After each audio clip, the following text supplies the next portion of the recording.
So yesterday we pulled off the first batch of plums off of our plum tree, and I think we pulled out probably about half of what's out there. I was worried we weren't going to get any because my tree got hit pretty hard with aphids. Aphids never been on my plum tree before, but this year they were. Anyway, so what I'm doing right now is I sorted through the plums, and the ones that were ripe, I cut off any parts that maybe a bird pecked or that was starting to go bad or anything like that. I picked that off, or I cut that off, and then I put those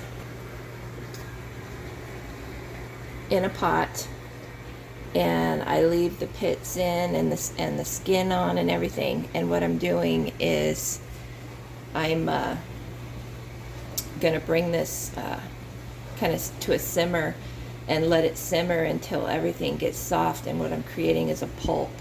And as soon as the pulp, after everything is combined, then I'm going to strain the seeds out and any skins that didn't dissolve. And the plums that weren't quite ripe yet, I put over here on the counter. So I've got these plums ripening on the counter over here, and then when we pick the other plums, these plums will go with the ripe ones that come off the tree, and I'll do another batch. That is, whatever we don't end up eating fresh. But as soon as the plums are strained, I'm going to put them in the freezer so that when I have all the plums harvested and the pulp ready and frozen, when I have time, I will bring it out and make some plum jam like I did last year. Actually, you know, I was looking up the canning recipes, and I think I'm going to try making a plum sauce. So it's going to be used for like Asian cooking or dipping sauces, and I think that would be fun because I have quite a bit of plum jam still from last year because we had a bumper crop of plums.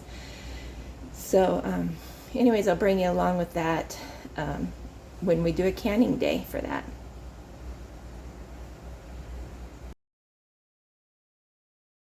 The recipe that I'm going to be following is on page 281 of the Ball Complete Book of Home Preserving, and this is the plum sauce. I'm going to link this in the description in case you guys want to go check it out.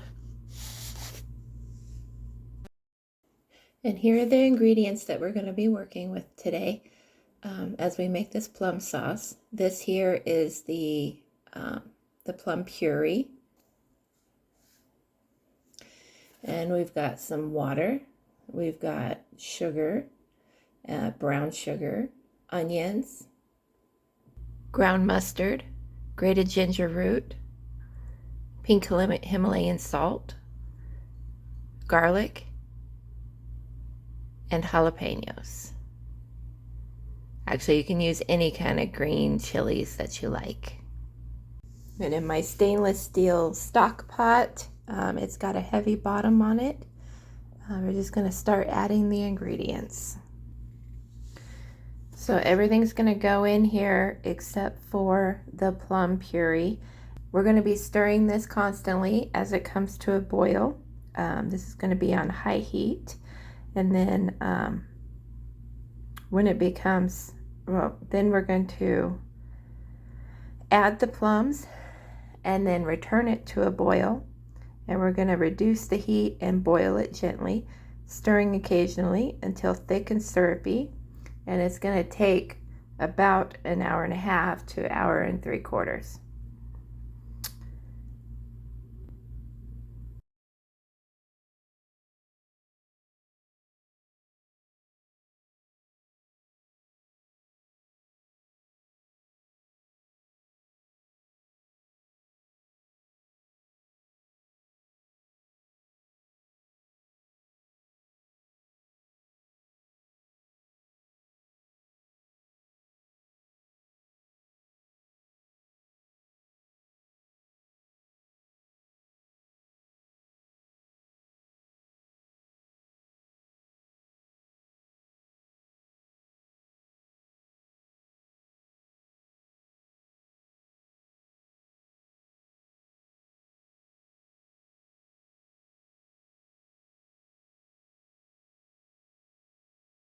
According to the recipe instructions and the amount of plums that I have to work with, I'm expecting this to be about 6 pints.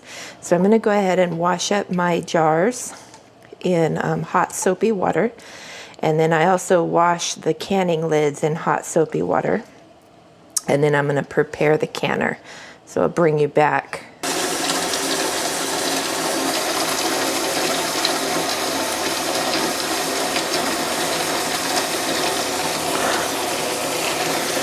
So this here is my pot that I use for water bath canning.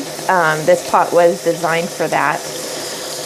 You can use any pot though, as long as you can have like 2 inches of water over the canning jars. And this pot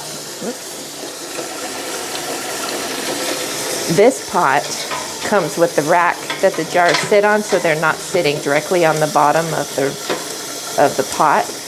But there are other options that you can use for that too. The pressure canner pot comes with some plates that sit in the bottom, so you could use one of those plates in the bottom of another pot. You can use your pressure canner pot without sealing the lid on, and that will work fine for water bath canning. But I have this pot already, so I'm going to use this. I can fit, I don't know, 8-9 jars in here. 9's kind of tight. 8 fits really well, so I did 8 last night. But anyhow, I'm filling my pot up with water. I got to get the water probably up to about here. I don't know, maybe 2 inches from the top. I just want to make sure I have enough water in there. And what I'm going to do,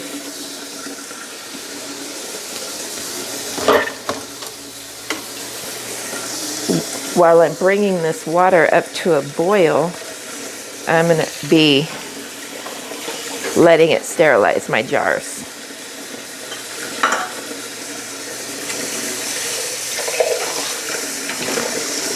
With water bath canning, the temperature doesn't get quite as high as it does with pressure canning. So it's good if you can sterilize the jars. And this is a good way to keep your jars hot anyways, because you do not want cool jars when you're putting a hot product inside the jars, because it will snap your jars. It'll bust them right open. So these jars are going to stay hot. They're going to get sterilized while the water is coming to a boil. And while my plum sauce is finishing cooking. Whew. This is heavy. Okay, and when you buy canning jars that haven't been used yet, they come with their own lid and ring. And this is what the lids look like.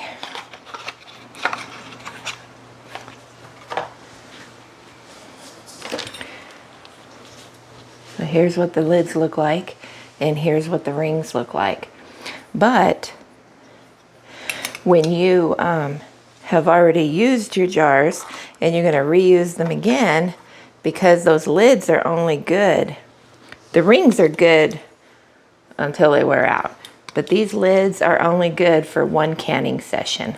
So when you open up your product and you eat it, you throw this lid away, or you reuse it for something that you're not, canning. You're not putting it up for shelf-stable storage. You can use it in the fridge or whatever, but you need a new lid every time you can. So they sell these lids in little packets, and because I can reuse the rings, I don't have to buy rings. Okay, the beginning of this plum sauce is now boiling, so I'm going to add my pureed plums.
Okay, and we're going to bring that back to a boil. And then we're going to let it sit in little more than a simmer, little less than just a mild boil,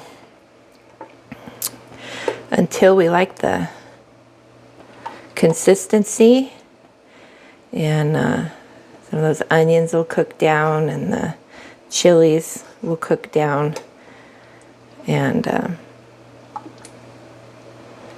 it'll just become a little more like a syrupy sauce.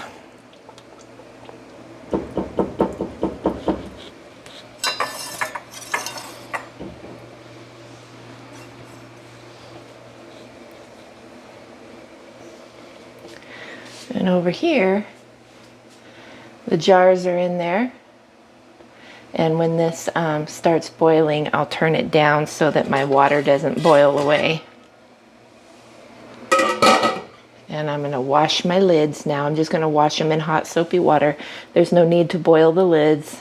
The way the lids are made nowadays, they don't require to be put in boiling water or anything like that. You don't have to steep them to soften the rubber. It's already the way it needs to be. Okay, I'm going to start filling jars now.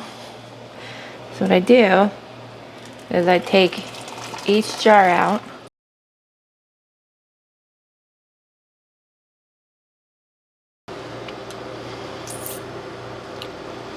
And by the way, this is what you use to move the jars around. They're too hot, obviously.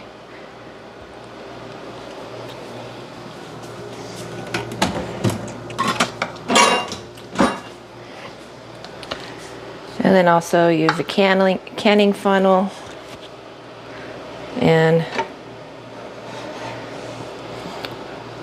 so the instructions for this recipe says to fill the jar up to a 1/2 inch from the top, and that's called a 1/2 inch headspace. So every canning recipe is going to give you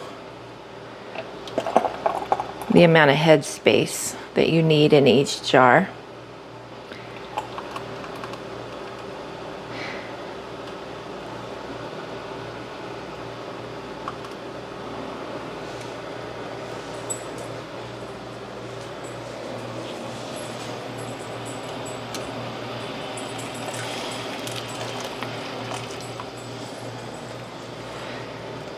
So I'm putting hot sauce into a hot jar, and it's going to go into hot water to be canned. So this here is a nice little cheat tool, so you can see if you have the right headspace. So if you put this in here, whoops, if you put this in here and set this on your jar like that, that's a 1/4 inch. The next one down, that's a 1/2 inch, and so forth. And then this would be a 3/4 inch, and this would be a whole inch. So we want 1/2 inch, so we're gonna hook it onto the second notch, and it's perfect. I have it perfect, believe it or not. And then the next thing is I have a little cup of vinegar, and I'm gonna dip a paper towel into the vinegar, and I'm gonna wipe, oh actually one thing first. This is pretty liquidy, so I don't think there's gonna be any air bubbles, but it's a good habit to get into to put something in there and make sure that there's no air bubbles trapped down inside of the contents. And so now you're gonna take your napkin that's dipped in vinegar and wipe that rim off, just in case anything got on the rim, because you don't want anything in between the lid and the rim. And then you're going to put your band on,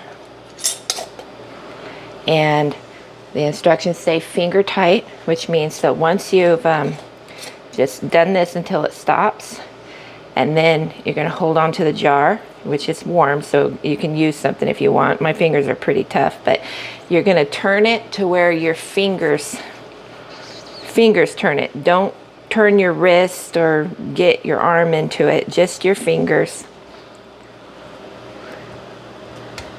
And then we're going to set this right down into the water.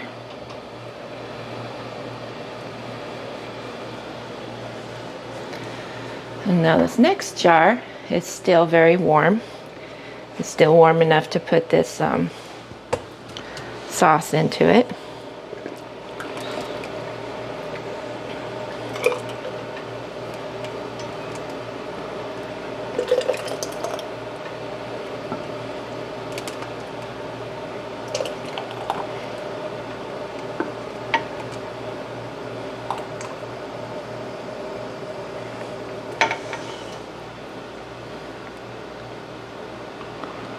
Let me get another jar.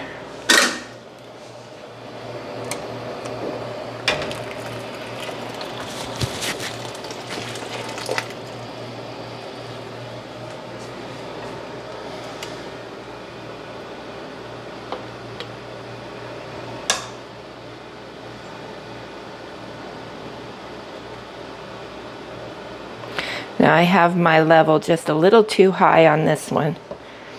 So I'm gonna grab a spoon. I'm gonna just spoon off a little bit off of the top.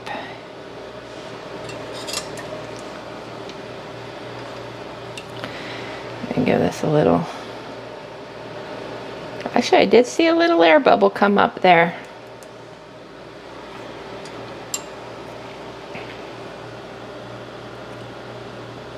Oh, no, I did it too low.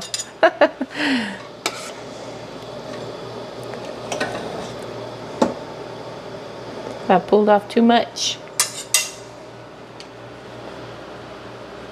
There you go. Perfect. Wipe the rim.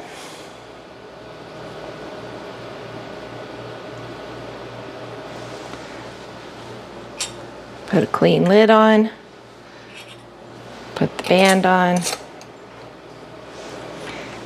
Fingertip tight. It's gonna go right in with the other.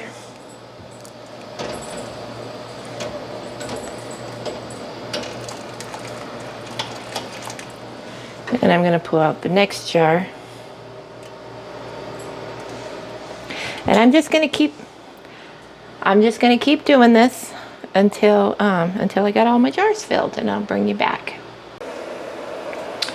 So I filled up those 6 jars. They're in there, and waiting for this to come up to a full rolling boil. And a rolling boil is a boil that you can't stir down when you stir it. So we want it to be a rolling boil, and then we're going to cover it, and we're going to just let it cook there like that for 20 minutes, because this recipe says for pint jars it's 20 minutes.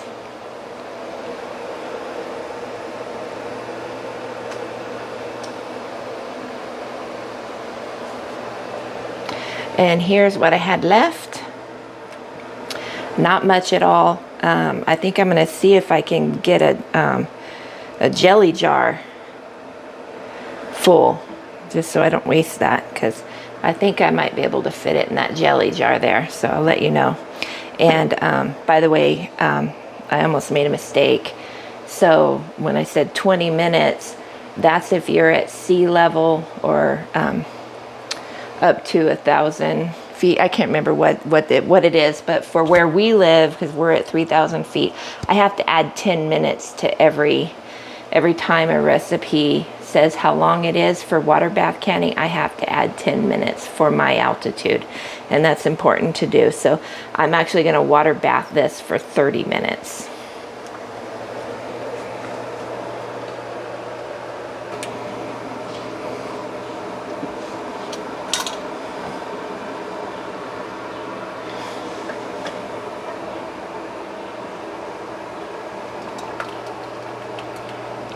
Let's see if I can get this up to the 1/2 inch headspace.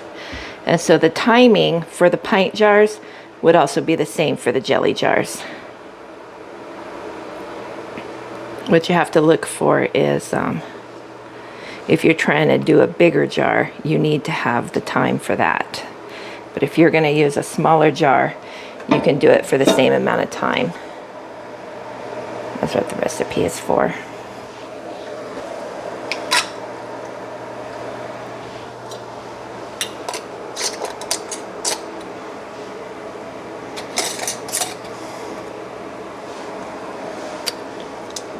I'm going to set this right down into the center with the other jars.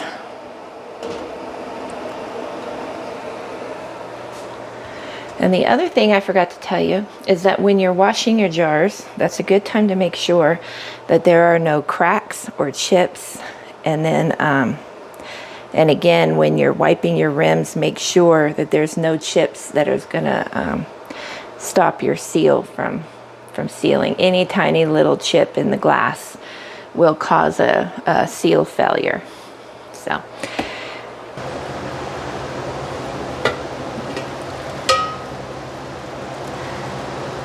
That is a rolling boil.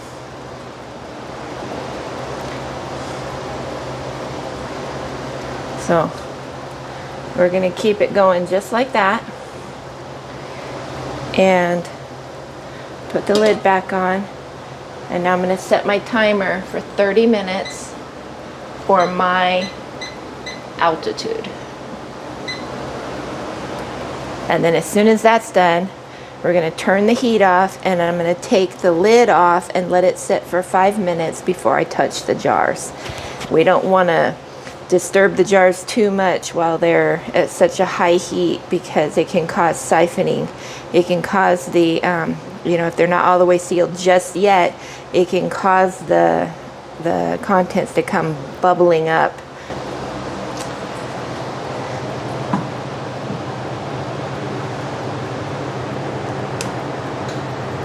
I wanted to show you the altitude adjustment.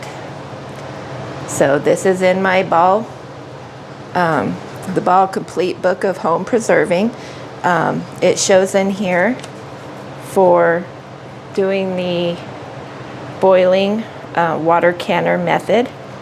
It shows here, basically you're supposed to follow the instructions that are in the recipe if you're at sea level to 1,000 feet, but 1,000 to 3,000, if you can see that, 1,000 to 3,000, you add 5 minutes.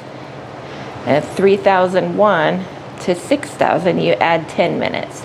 So that's why I have that circled, because I need to add 10 minutes to every time. There's a recipe in here for the boiling water method.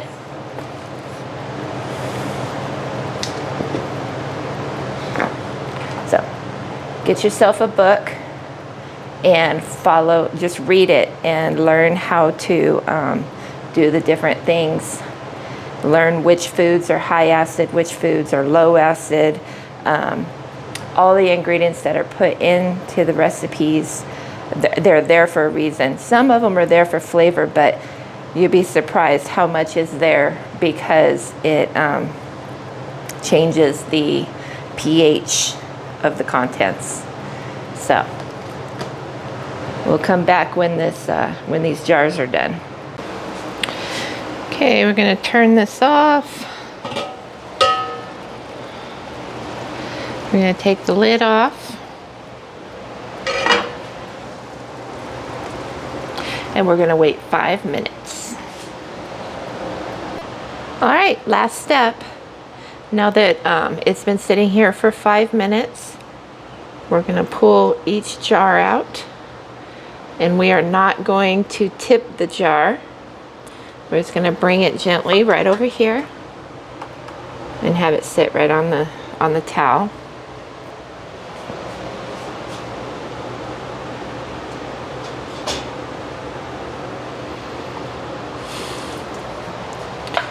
I'm not worried at all about the little bit of water that's on the top. That's going to evaporate very quickly.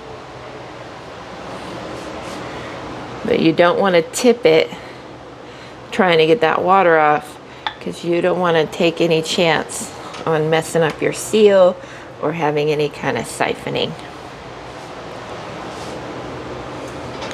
Everything's looking good so far. It doesn't look like I've had any siphoning in there. That's where the contents try to seep out the top while it's boiling. The water looks nice and clear. The levels on the jars still look pretty full.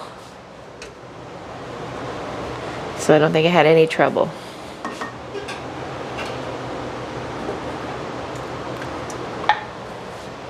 You hear that popping? That's the seal finalizing.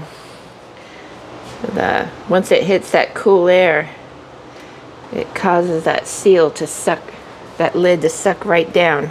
And there's the little jelly jar. And I got 6 pints. I'm super excited to start using this in the cooking. So that's our first canning project together. And we are not going to touch these until tomorrow morning. So they're going to come down, they're going to be cooled on their own. We're not going to touch the lids, we're not going to take off the rings. Everything's going to sit there left alone until it's completely cool, and even past that. We're going to wait until tomorrow morning. And then what's going to happen tomorrow morning, I'm going to take off the rings and then test to make sure that the lid's sealed. Basically, you can pick up the jar by the lid and it won't come apart, and then you know you've had a good seal. And if you're able to pick that lid up off the jar, then that's not a good seal. You need to put that item in the refrigerator and just use it that way. Don't put it on your shelf. Oh, you hear the ting? And then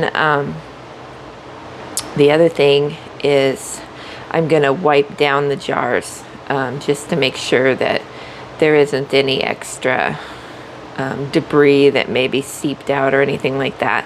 And what I like to do is take a towel and put a little vinegar on there and wipe the jars down, because that also helps with any hard water spots that try to settle on my jars.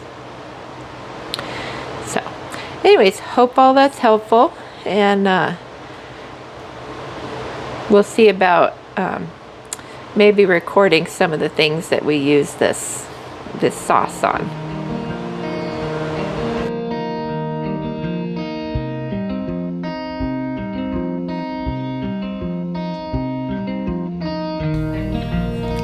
Thank you guys so much for hanging out with us as we learn to live a more natural lifestyle. I hope you have a blessed day.